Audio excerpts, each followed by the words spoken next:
तो हमने कल जो हमारा टॉपिक क्लियर किया था वो था फॉर्मल और इनफॉर्मल कम्युनिकेशन। ठीक है, तो फॉर्मल इनफॉर्मल कम्युनिकेशन में हमने कहा कि उसके अपने अपने टाइप होते हैं। फॉर्मल फॉर्मल स्ट्रक्चर में होता है, इनफॉर्मल इनफॉर्मल में होता है।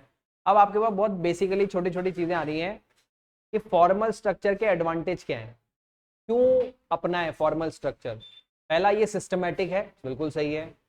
और इसका लोकेशन पता करना बहुत ही ईजी है, छोटे छोटे पॉइंट्स हैं कि ये कहाँ से चालू हुआ। ठीक है, ये अथॉरिटी से सपोर्टेड होता है, यानी कि इसमें आपको ऊपर से अथॉरिटी मिलती है काम करने की। ठीक है, और इसके बाद responsibility can be easily fixed. यहाँ पे रेस्पॉन्सिबिलिटी फिक्स करना इजी है क्योंकि पता होता है कि किसने काम किया और किसकी वजह से खराब हुआ। कंट्रोल बहुत इजीली आ जाता है क्योंकि आप सुपीरियर सबऑर्डिनेट को कंट्रोल करता है। कोऑर्डिनेशन बहुत अच्छा आता है। और मैसेज इज नॉट डिस्टॉर्ट, आपका मैसेज खत्म नहीं होगा, खराब नहीं होगा, क्योंकि वो सही चीज पे सही टाइम पे पहुंच जाएगा। लेकिन इनफॉर्मल कम्युनिकेशन के एडवांटेज क्या है? ये सोशल सेटिस्फेक्शन देता है। आपके एम्प्लॉयज के बीच में क्या फीलिंग आती है कि यार चलो कम से कम एक कंपनी तो है जहां हमारे फ्रेंड्स हैं, हम अपनी एक बात शेयर कर सकते हैं दूसरे से। Connect member not officially related, वो मेंबर भी यहाँ पे कनेक्टेड हो जाते हैं जो आपसे ऑफिशियली कनेक्टेड नहीं थे, यानी कि आपके डिपार्टमेंट के लोग नहीं थे तो आपने उनसे तो कभी बात ही नहीं करी, लेकिन इनफॉर्मल में आपकी उनसे भी बात हो जाएगी। ठीक है, और relate to the matter not communicated to official channel, जो बात ऑफिशियल चैनल से नहीं हो सकती वो इनऑफिशियल चैनल से हो सकती है। ठीक है, चलिए इसके भी एडवांटेज हो गए। ये एडवांटेज है मेंबर्स के लिए, और उसी के नीचे एडवांटेज आ रहे हैं कंपनी के लिए। मैनेजमेंट को क्या फायदा? मैनेजमेंट में जो कमियां फॉर्मल में रह जाती हैं वो इनफॉर्मल से पूरी जाती है। सब पढ़ा हुआ है, पहले पढ़ा हुआ है। फास्ट है, ये भी पढ़ा हुआ है हमारा। Employ reaction can be ascertain, employ यहां पे सही रिएक्शन देते हैं। वो हमने एग्जांपल लिया था, याद करो। बॉस अगर एम्प्लॉय से पूछेगा कि मेरा काम कैसा लगा, तो फॉर्मल में तो आप अच्छा ही बताओगे, लेकिन इनफॉर्मल में आपको सही फीडबैक मिल जाएगा। ठीक है, और यहाँ पे लेबर के साथ मैनेजर के रिलेशन भी बेटर हो जाते हैं। ठीक है, तो ये कुछ फायदे हैं। इसी के साथ फॉर्मल के डिसएडवांटेज जो अभी अभी पढ़ के आए, ये स्लो भी है, इम्पर्सनल। इम्पर्सनल मतलब यहाँ पे एक दूसरे से पर्सनल कांटेक्ट नहीं होता। सीईओ वर्कर से बात कर रहा है लेकिन सीईओ और वर्कर का कोई पर्सनल कांटेक्ट नहीं है। और एक्यूरेट इंफॉर्मेशन में नॉट ट्रांसफर, जरूरी नहीं है कि नीचे वाला उस इंफॉर्मेशन को वैसे ही पहुंचाए जैसे ऊपर वाले ने बताई थी। ठीक है, और यहाँ पे भी इनफॉर्मल के कुछ नुकसान है। पहला तो यहाँ मैसेज बहुत ही जल्दी डिस्टॉर्ट यानी कि खराब हो जाता है क्योंकि रूमर्स की तरफ फैलता है। और सेकंड में ये रूमर्स फैलाता है, ये अनसिस्टमेटिक होता है, कहीं भी चल जाता है, किधर भी हो जाता है। ठीक है, और यहाँ पे आप कॉन्फिडेंशियल इंफॉर्मेशन का ट्रांसफर नहीं कर सकते क्योंकि यहाँ पे वो लीक हो जाएंगी। और यहाँ पे रेस्पॉन्सिबिलिटी फिक्स करना इजी नहीं है। तो कुछ बेसिक बेसिक सिंपल पॉइंट है। चलिए इसके बाद हम आते हैं हमारे नेक्स्ट टॉपिक के ऊपर, और नेक्स्ट टॉपिक का नाम है हमारा बैरियर्स ऑफ कम्युनिकेशन, यानी कि वो कौन कौन से बैरियर्स हैं जिनकी वजह से आपका कम्युनिकेशन बेटर नहीं हो पाता। यानी कि इसको हम एक तरीके से जो हमने पढ़ा है अगर हम उस पॉइंट ऑफ व्यू से समझें तो ये हमको क्या पढ़ाने वाला है? नॉइस। क्या हमारे मैसेज को सेंडर से रिसीवर तक पहुंचने में बहुत सारी नॉइज होती हैं, उसमें कुछ एग्जांपल तो हम लेके आ गए, लेकिन वो नॉइज होती क्यों है? क्योंकि कुछ बैरियर्स यानी कि कुछ रुकावटें हमारे पूरे मैसेज के अंदर आ जाती हैं। अब वो अलग अलग टाइप की रुकावट हो सकती हैं, और जिस टाइप की रुकावट होगी उसको वो नाम देके हम समझेंगे कि अगर आपको अपना कम्युनिकेशन अच्छा करना है तो इतने टाइप के बैरियर्स खत्म करने पड़ेंगे। तो चलिए चेक करते हैं कितने टाइप के बैरियर्स हैं जो कम्युनिकेशन को खराब करते हैं। पहला बैरियर इज सिमेंटिक बैरियर। अब पहले तो नाम से समझ लें, सिमेंटिक बैरियर किसको बोलेंगे? जब इनकोडिंग डिकोडिंग रिसीवर से वहां तक पहुंचने में इस पूरे प्रोसेस में कोई खराबी आई है तो वो सिमेंटिक टाइप का बैरियर होगा। यानी कि मैसेज गलत बन गया, मैसेज गलत पढ़ लिया, इनकोड गलत हो गया, मीडिया काम नहीं कर रहा, ये सब जो चीजें हैं वो सिमेंटिक बैरियर है। ठीक है, तो अब हम एक एक करके पढ़ते हैं कि कितने टाइप के सिमेंटिक बैरियर आपके सामने आते हैं। तो देखिए, कभी कभी क्या होता है, ऊपर वाली लाइन को थोड़ा सा एग्जांपल वाइज पढ़ना। Sometime the language of the sender may not be very technical और incomprehensible, मतलब समझने लायक नहीं होती टू द रिसीवर। यानी कि हो सकता है जो आपने लैंग्वेज यूज करी हो वो रिसीवर को समझ में ही नहीं आ रही।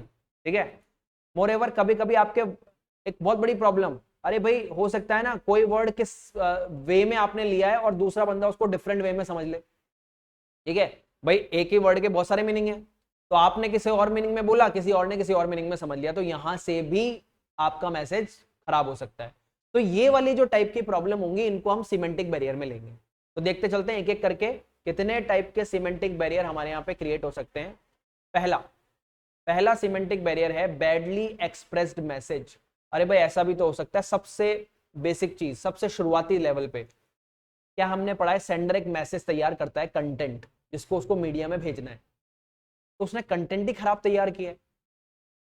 उसको जो बात बतानी थी ना, उसने उस कंटेंट के ऊपर वर्क ही नहीं किया, जल्दबाजी में जो कंटेंट मन में आया वो बना के भेज दिया, यानी कि उसका मैसेज ही बैडली बना है, बैडली एक्सप्रेस हुआ है। और जब आपका मैसेज ही बैडली एक्सप्रेस्ड है तो क्या होगा, आगे भी आगे जाकर वो बैडली ही वर्कआउट करेगा। ठीक है, अब आप व्हाट्सएप पे मैसेज बना रहे हो, फटाफट फटाफट उसमें कुछ आपको स्माइली लगाने हैं, कुछ उस पर इमोजीज यूज करने हैं, कुछ शोक संदेश ट्रांसफर कर रहे थे, इमोजी लग गया हंसने वाला। ठीक है, अत्यंत दुख के साथ सूचित किया जाता है कि इनका देवसान हो गया है, जिनकी तीसरे की बैठक में आपको इतने उतारना है। क्या हुआ है, आपका मैसेज पूरा खराब हो गया क्योंकि आप एक्सप्रेस सही नहीं कर पाए, जल्दबाजी में आपका कंटेंट खराब तैयार हुआ। ठीक है, या फिर आपने नरकावासी स्वर्गवासी की जगह ऐसे कोई वर्ड यूज कर दिया आपने। ठीक है, ऐसा हो जाता है, कभी कभी आप गलत वर्ड यूज कर जाते हैं, तो आपका मैसेज ही गलत बना है, तो फिर ऑब्वियस सी बात है, जब आपने मैसेज ही गलत बनाया है तो पढ़ने वाला भी गलत ही पढ़ेगा। ठीक है, तो यूज ऑफ रॉन्ग वर्ड्स, देखो यहाँ पे दो वर्ड यूज करना, एक तो आपने गलत वर्ड यूज किए, और ऐसा भी तो हो सकता है जो वर्ड यूज होने थे वो यूज ही नहीं किए, यानी कि यहाँ पे दो वर्ड है, omit, not using needed word, या फिर रॉन्ग वर्ड, यानी कि या तो वर्ड यूज किया तो गलत, और जहां वर्ड यूज होना तो वहां किया ही नहीं, तो दोनों ही तो प्रॉब्लम क्रिएट करेंगे। तीसरा हो सकता है आपने कोई सिंबल यूज कर दिया हो बीच में, और सिंबल्स के तो डिफरेंट मीनिंग निकाले जा सकते हैं, तो सिंबल भी आपने गलत यूज कर लिया। और एक ही वर्ड यहाँ पे, मतलब ये ऊपर वाली लाइन तो यही खत्म हो जाती है, बैडली एक्सप्रेस मैसेज यहीं तक था। इसके बाद सेकंड पॉइंट है, ये फर्स्ट पॉइंट था, ये सेकंड पॉइंट है, symbol with different meaning. Symbol with different meaning का मतलब है ऐसे सिंबल्स या ऐसे वर्ड्स को यूज करने से बचो जिसके बहुत सारे डिफरेंट मीनिंग होते हैं।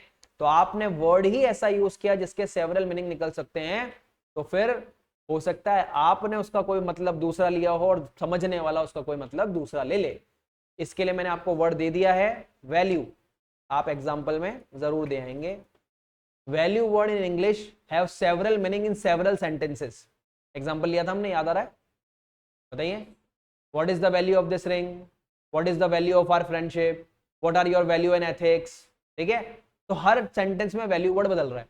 तो आपने what is the value of our friendship बोला, और दूसरा बोलता है अच्छा मेरे फ्रेंडशिप की कीमत लगा रहा है, यानी कि पैसे में तोल रहा है, उसको तो वैल्यू का मतलब कीमत पता लगा, आप भरोसा मान के बैठे हो।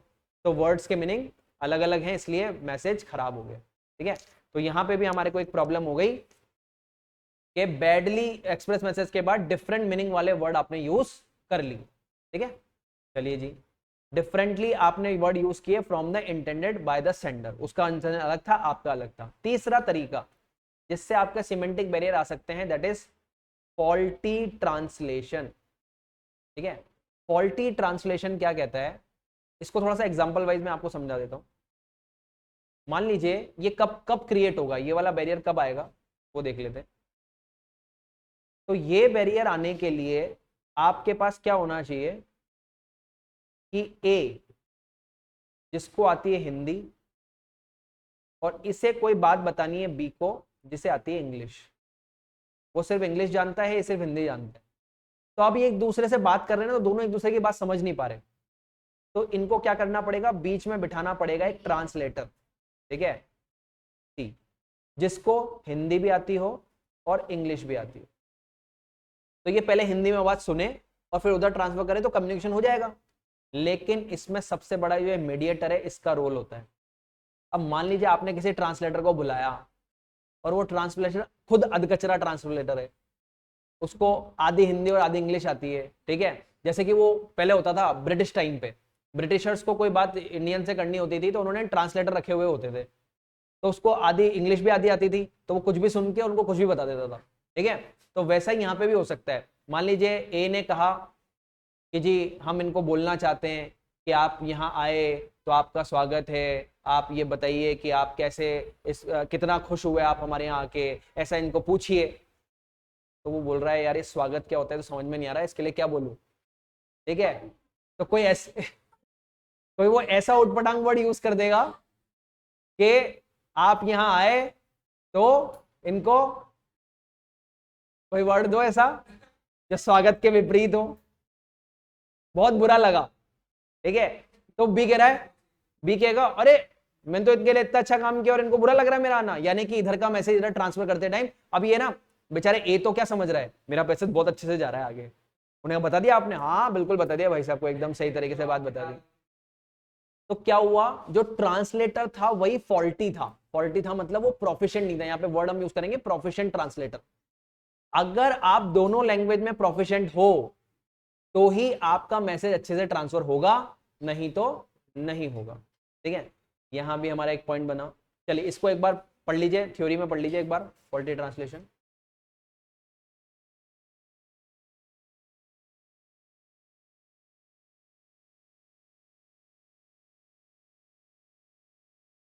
यहाँ पे जो मेन वर्ड आ रहा है आपका वो है ट्रांसलेटर इज नॉट प्रोफिशिएंट। दोनों लैंग्वेज में ट्रांसलेटर प्रोफिशिएंट नहीं है, इसलिए मिस्टेक में क्रीप यानी कि जन्म लेंगी, मिस्टेक्स तो जन्म लेंगी और डिफरेंट मीनिंग निकाले जाएंगे डिफरेंट कम्युनिकेशन के। ठीक है। ये यहाँ पे एक प्रॉब्लम हो सकता है। उसके बाद आता है जी हमारे पास अनक्लियरिफाइड अजम्पशन। ये क्या है इसको भी मैं एग्जांपल से समझा देता हूं। देखो कभी कभी क्या होता है, आप जो सेंटेंस बोल रहे होते हो उसको बोलने का आपका वे या आपका उसमें अजम्पशन अलग हो सकता है, किसी और का उसको समझने का अजम्पशन अलग हो सकता है। ठीक है। कैसे हो सकता है देखिए, ए जो है वो बी को क्या बोल रहा है, ए इज द बॉस।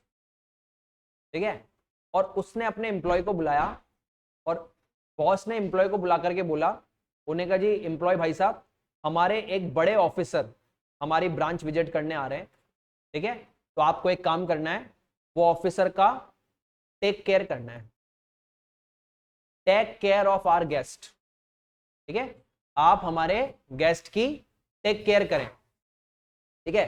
तो ये ए ने बोला तो बी ने कहा ओके सर, मुझे बता दीजिए कहाँ आ रहे हैं कैसे आ रहे हैं और मैं जाके उनकी पूरी टेक केयर कर लेता हूं। ठीक है। तो बी गया एयरपोर्ट पे उनको लेने, उनको एयरपोर्ट से बहुत अच्छे से लिया, कैब में बिठाया और उनको ले जा करके एक होटल में जहां से पहले से उनका रूम बुक किया हुआ था उसने वहां पे छोड़ा और उनको बोला सर अब आप रिलैक्स करिए। ठीक है। अब आपको हमारे बॉस जो थे ए भाई साहब उनका कॉल आ जाएगा और आगे का काम वो आपको बता देंगे कि आपको कहां पहुंचना है कैसे पहुंचना है। अब बी का मीनिंग टेक केयर का क्या मिला, मतलब कि एयरपोर्ट से अच्छे से लेके बंदे को होटल तक पहुंचा देना। इसके बाद बी चला गया, अब वो होटल में परेशान हो रहा है कहां जाना है कहीं जाना, बी को इससे मतलब नहीं क्योंकि बी का टेक केयर खत्म। लेकिन अब अगले दिन इस ए ने इस बी को बुलाया, उन्होंने कहा क्यों रे शाणे तेरे को बोला था ना टेक केयर।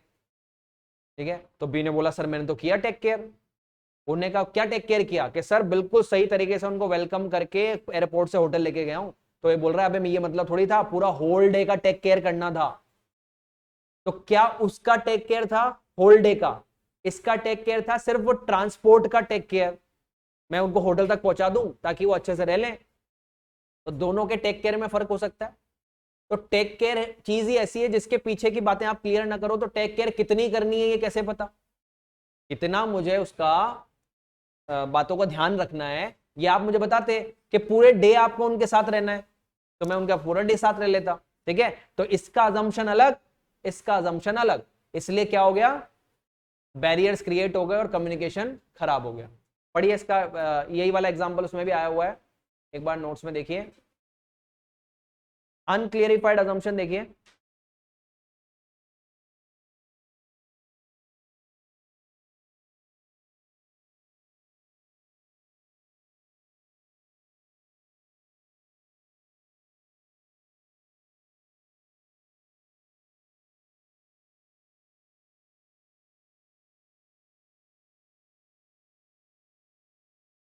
देखा यहाँ पे पढ़िए, वो एग्जाम्पल भी आया हुआ है इसमें,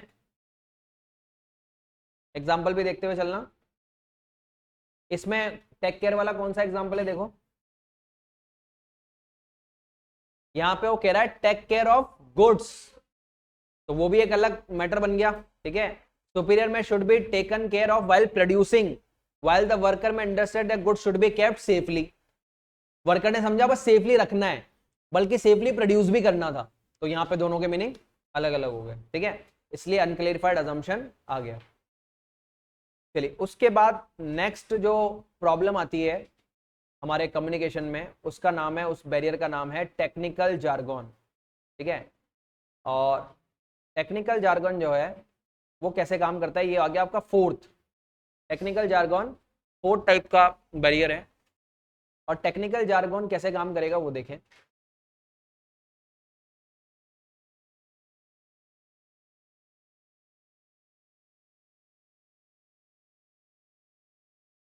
हाँ, जितना आज पढ़ लेते हैं वहां तक, सिमेंटिक बैरियर तक देख लेंगे। ठीक है,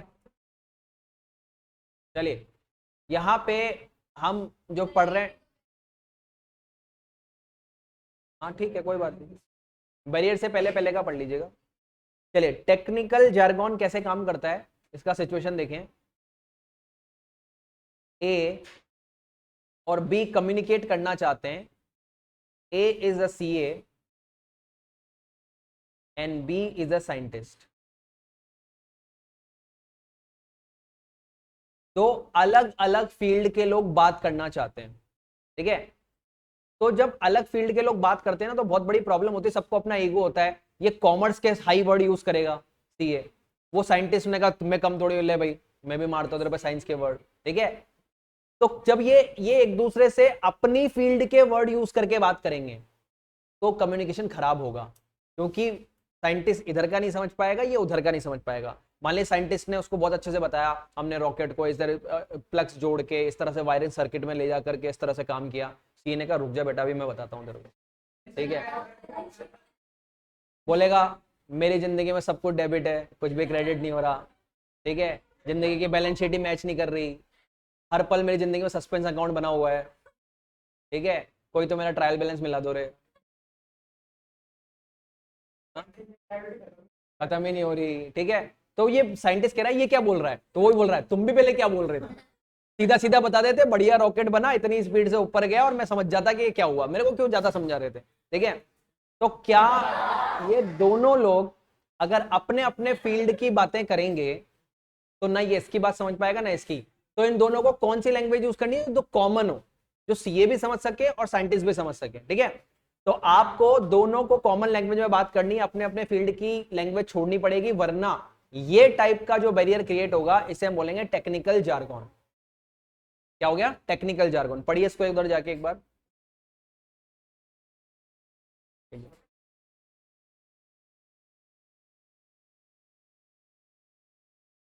आप किसी को, आप यही चीज बिजनेस में कैसे होगी, सुपीरियर सबॉर्डिनेट से अपनी लैंग्वेज में बात कर रहा है, सुपीरियर भाई अलग पढ़ाई वाला बंदा है, सबॉर्डिनेट अलग पढ़ाई वाला, एक सुपरवाइजर से एक सीईओ बात कर रहा है, तो सीईओ अपनी लैंग्वेज में बात कर रहा है, सुपरवाइजर जाने का ही बोल रहे थे।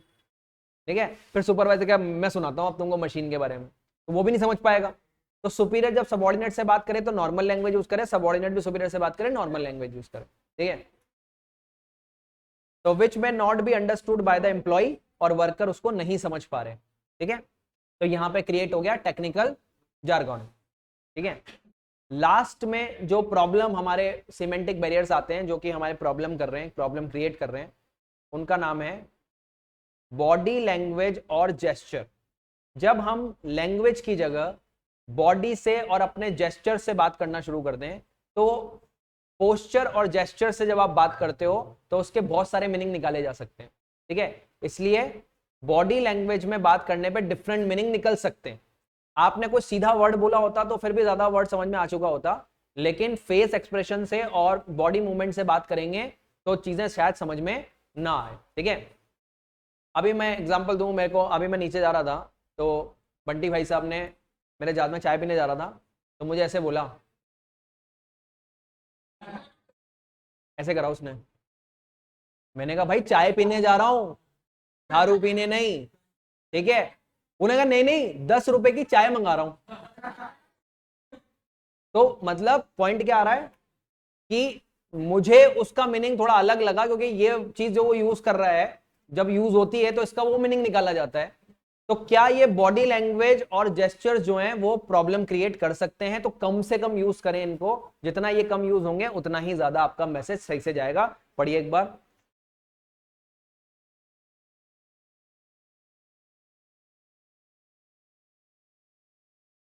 क्या बोल रहा है? एक बॉडी लैंग्वेज और जेस्चर है shown by the person who is talking if the verbal combination. अब ये कभी कभी ऐसा भी हो जाता है, आप वर्बली भी बात कर रहे हो और बॉडी लैंग्वेज से भी बात कर रहे हो, ठीक है, तो आपका बोलना और आपके एक्शंस मैच नहीं कर रहे, तो भी आपका मैसेज खराब हो जाएगा, ठीक है।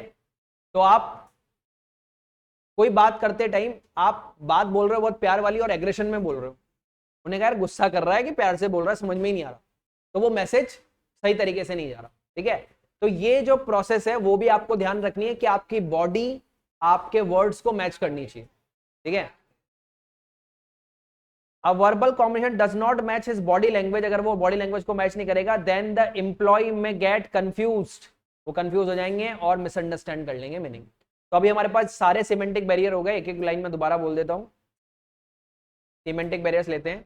सबसे पहले सेंडर ने बनाते टाइम ही मैसेज खराब बनाया तो रिसीवर भी खराब ही समझेगा। फिर आपने ऐसे वर्ड्स का यूज कर लिया जिनके डिफरेंट मीनिंग निकलते हैं, तो फिर आपका मैसेज खराब हो जाएगा। उसके बाद आपने ऐसे ट्रांसलेटर को बीच में रख लिया जो दोनों लैंग्वेज में प्रोफिशिएंट नहीं है, इसलिए वो इधर की बात उधर गलत तरीके से बता रहा है। फिर आपने एक सेंटेंस का अलग मीनिंग निकाल लिया, किसी और ने उस सेंटेंस का अलग मीनिंग निकाल लिया, तो टेक केयर, आपके हिसाब से अलग है, किसी और के हिसाब से अलग हो सकता है। फिर दो अलग अलग फील्ड के लोग बात कर रहे हैं तो अपने फील्ड की लैंग्वेज यूज करते हैं, टेक्निकल जार्गन क्रिएट हो रहा है, इसलिए उनको नॉर्मल लैंग्वेज में बात करनी चाहिए। और जहां तक हो सके बॉडी लैंग्वेज और जेस्चर आपके वर्ड्स को मैच करने चाहिए। अगर बॉडी लैंग्वेज अलग है, जेस्चर्स और पोस्चर्स अलग हैं, तो मैसेज फिर से खराब हो जाएगा, ठीक है। ये सारे टाइप के बैरियर कहलाए हमारे सीमेंटिक बैरियर। अब आते हैं हम नेक्स्ट बैरियर के ऊपर। नेक्स्ट कौन सा बैरियर है जो हमारे मैसेज को खराब करता है? नेक्स्ट बैरियर का नाम है साइकोलॉजिकल बैरियर। और यहां पे आपको दिमाग लगाना है कि अब की बार इनकोडिंग डिकोडिंग में प्रॉब्लम नहीं हो रही है, अब की बार सेंडर रिसीवर में प्रॉब्लम नहीं हो रही है, अब की बार कोई मेंटल प्रॉब्लम है। और उस मेंटल प्रॉब्लम का मतलब कोई आदमी पागल नहीं है, आदमी तो सही है, लेकिन मेंटली वो किसी और स्टेट ऑफ माइंड में चल रहा है और साइकोलॉजिकली वो अभी ग्रैब नहीं कर पा रहा है आपके मैसेज को, इसलिए आपका मैसेज डिस्टॉर्ट हो गया, ठीक है। तो इसका थोड़ा एग्जांपल वाइज हम स्टार्ट करें। मैं कहता हूं आप कितनी अच्छी बात किसी को बोल रहे हो, लेकिन अगर वो टेंशन में बैठा हुआ है बंदा, उसका माइंड कहीं और घूम रहा है, आप उसको कितनी अच्छी बात दो वो समझ नहीं पाए, हाँ दोबारा बोलो जी क्या बोला, क्योंकि उसका माइंड वरीनेस में और टेंशन में जा रहा है, तो साइकोलॉजिकली भी वो तैयार नहीं है आपका मैसेज सुनने के लिए, ठीक है। तो पॉइंट ये आ रहा है कि जब जब माइंड की प्रॉब्लम्स की वजह से आप अपना मैसेज पूरा नहीं कर पाओगे, तो वहां पे साइकोलॉजिकल बैरियर्स क्रिएट होंगे। अब देखते चलते कौन कौन से साइकोलॉजिकल बैरियर्स क्रिएट हो रहे हैं। इसमें देखो पहला एग्जांपल भी वही आया हुआ है, worried person may not be able to communicate. एक चिंता में डूबा हुआ आदमी अच्छे से कम्युनिकेट नहीं कर सकता। एग्जांपल्स लेते हैं। पहला पॉइंट यहां पे हमारे पास आ रहा है प्री मैच्योर इवेल्युएशन। इस प्रोसेस को समझना, प्री मैच्योर इवेल्युएशन क्या होता है, मैं एग्जांपल से ले रहा हूं, विजुअलाइज करना एग्जांपल को कि लोग बाग ऐसा करते हैं या नहीं करते, ठीक है। मैं इसको ऐसे ही बोल देता हूं, इसमें कोई ज्यादा खास ऐसा नहीं है। क्या कभी कभी कुछ लोगों की आदत होती है कि जब आप मैसेज सुना रहे हैं तो सुनते सुनते अभी आप आधा या आपने 60% मैसेज ही बोला है और वो उन्हें अच्छा ऐसा बोल रहा है क्या तो मुझे, आपने कहा भाई पूरी बात तो सुन, उन्होंने कहा नहीं नहीं सुन लिया बहुत, अब तो बस हमारा जवाब सुनो, ठीक है। यानी कि यहां पे क्या हो रहा है, आप बात के खत्म होने से पहले ही उसका मीनिंग निकालना शुरू कर रहे हो, ये आपकी साइकोलॉजिकली आदत पड़ चुकी है, ठीक है। आपने व्हाट्सएप पे आपने कुछ लिखना स्टार्ट किया, अब बेचारा टाइप करेगा जब तो आगे का मैसेज जाएगा, तो पहला मैसेज टाइप करते वाह यार क्या बोलना चाह रहा है तू भैया, ज्यादा भारी हो रहा है क्या, आऊं क्या दूं क्या एक, तो बोल रहा है भाई नीचे की भी तो बात सुन ले, ठीक है। तो क्या हो सकता है आपका मैसेज कंप्लीट होने से पहले किसी ने उसका गलत मीनिंग निकाल लिया और इसकी वजह से कौन से बैरियर क्रिएट हो गया आपका, प्री मैच्योर इवैल्यूएशन। पढ़िए इसको एक बार। Some people evaluate the meaning of the message even before it is completed by the sender. Sender के कंप्लीट होने से पहले उसका समझना आप स्टार्ट कर देते हो। This show that this does not have। अब इसकी वजह से क्या हो रहा है, आप ओपन माइंडेड नहीं हो, यानी कि पूरी बात नहीं खत्म करते, आप जंपिंग ऑन द कंक्लूजन, आपका दिमाग फटाफट से कंक्लूजन पे पहुंचना चाहता है, ठीक है।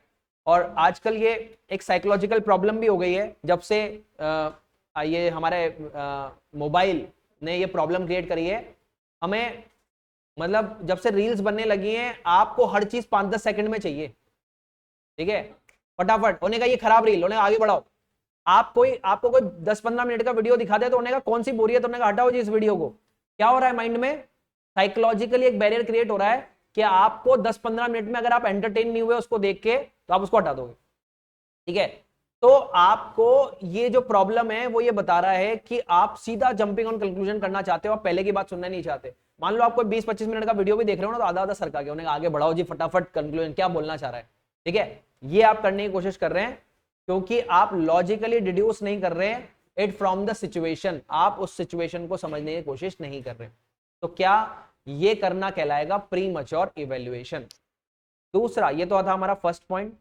सेकंड पॉइंट आता है हमारे पास lack of attention. Lack of attention के लिए मैं एक एग्जांपल ले रहा हूं, उसको थोड़ा सा विजुअलाइज करिएगा, ठीक है। लैक ऑफ अटेंशन वर्ड से समझ में आ रहा है, आप बात पे अटेंशन ही नहीं दे रहे, ठीक है। और कैसे नहीं दे रहे, देखो ये ए है, ये है बॉस, ठीक है, और इसका सबऑर्डिनेट बी, इसको कोई इंपॉर्टेंट बात बताने आया इसका एम्प्लॉय, तो इसने कैबिन में आया और कैबिन में आके बोला सर मैं कुछ बात बताने आया हूं, कोई इंपॉर्टेंट बात। तो अभी क्या चल रहा है, इसने बोला यस कम इन, आ जाओ, ठीक है। अब ये बॉस जो है ना, इसके पास एक फाइल है और उस फाइल के पेजेस ये पलट रहा है और उसमें बहुत डीपली एनालाइज कर रहा है उस फाइल को। तो ये विजुअलाइज करना कैसे हो रहा है, ये फाइल के पेज पलट रहा है और उसको बोल रहा है हाँ बोलो, माइंड किधर लगा हुआ है, फाइल में, और उधर उससे कह रहा है कि आपने मैसेज बोलिए आप, ठीक है। तो भाई बी ने कहा ठीक है अब ऑर्डर आया तो मैसेज तो सुनाऊं, तो इसने अपना पूरा मैसेज कन्वे किया, 5 मिनट लगे इसको पूरा मैसेज बताने में, फिर इसने कहा सर मैंने बता दी ये बात। तो ए कुछ नहीं बोला, 30 सेकंड बाद बोलता है हाँ आप बताओ क्या हुआ। इट मींस उसका माइंड कहां ऑक्यूपाइड था, फाइल में, और वो उसको बोलने के लिए बोल रहा था बताओ इससे कितना डिसअपॉइंट होएगा एम्प्लॉय। उसका कम्युनिकेशन इतना अच्छे से जब वो कर रहा था तो वो खराब हो गया। रीजन, क्योंकि आपकी अटेंशन लैक कर रही थी, आप उसको बात पे अटेंड ही नहीं कर पा रहे थे क्योंकि आपका माइंड कहीं और लगा हुआ था। तो मेंटली सिचुएशन खराब होने की वजह से आप उसकी बात नहीं समझ पाए, ठीक है। तो लाइन पढ़ लीजिएगा इसका एक बार। Sometime when the sender is communicating, the receiver does not pay proper attention, तो वो अटेंशन नहीं दे रहा। This is because his mind is already, यहां आ गया वर्ड, preoccupied somewhere else, क्योंकि आपका माइंड तो किसी और चीज में लगा हुआ है, इसलिए आप उसकी बात नहीं समझ पा रहे। That is an employee explain his problem to his boss, आ गया वर्ड, वही हमारा एग्जाम्पल, पढ़िए इस एग्जाम्पल को।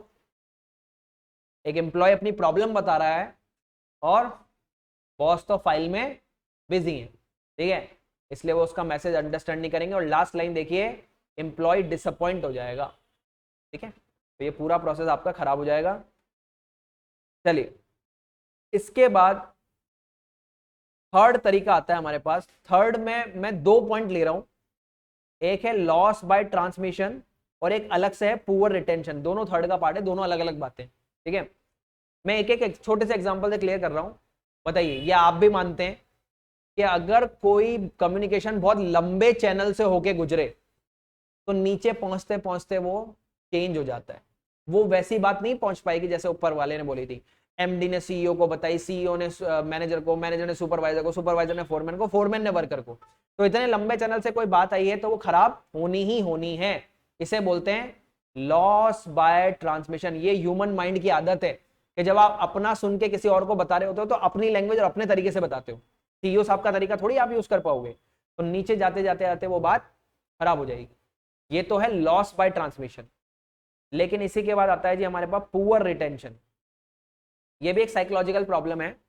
कभी भी अगर आपको कम्युनिकेशन करना है अपने ऑफिस में या अपने कंपनी में, तो मान लीजिए एक मैनेजर ने सुपरवाइजर को बुलाया 7 days बिफोर, और 7 डेज पहले ही बुला करके उसने मैंने सुपरवाइजर को सारा प्लान समझा दिया। और क्या बोलता है उसको, देखो ये प्लान जो मैंने तुम्हें समझाया ना, ये आफ्टर 7 डेज इंप्लीमेंट कर देना फैक्ट्री के अंदर, फैक्ट्री में ये प्लान अप्लाई कर देना आफ्टर 7 डेज। तो सुपरवाइजर बोला बिल्कुल सही है सर, बढ़िया, समझ में आ गया मेरे को, मैं 7 दिन बाद अप्लाई कर दूंगा।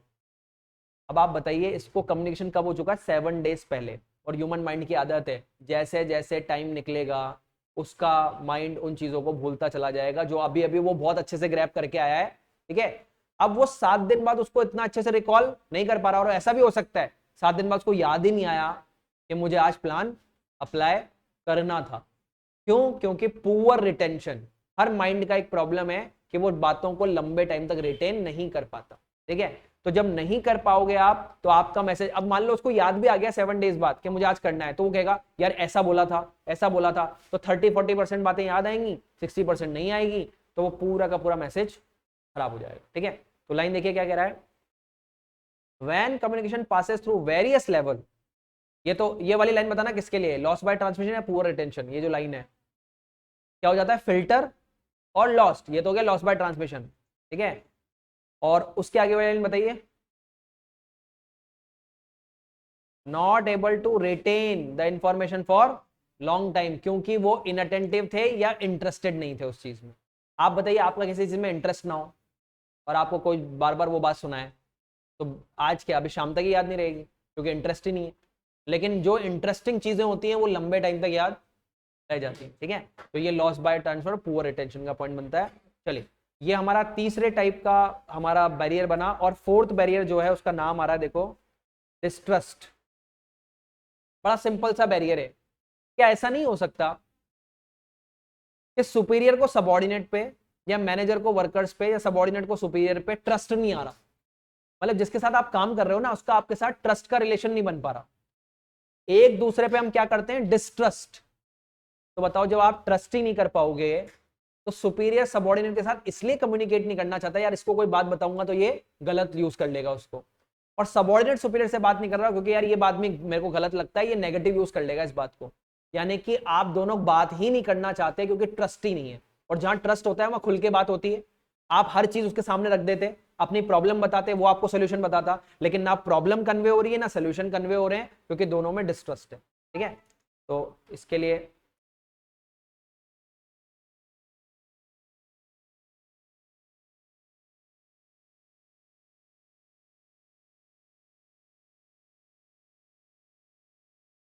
इसके बाद हमारे नए बैरियर आ जाएंगे। अब आप एक फटाफट देख लीजिए हमारे साइकोलॉजिकल जो बैरियर थे। पहला, सबसे पहले क्या होगा, प्री मच्योर इवेल्युएशन, यानी कि टाइम खत्म होने से पहले ही बात का मतलब निकाल लेना।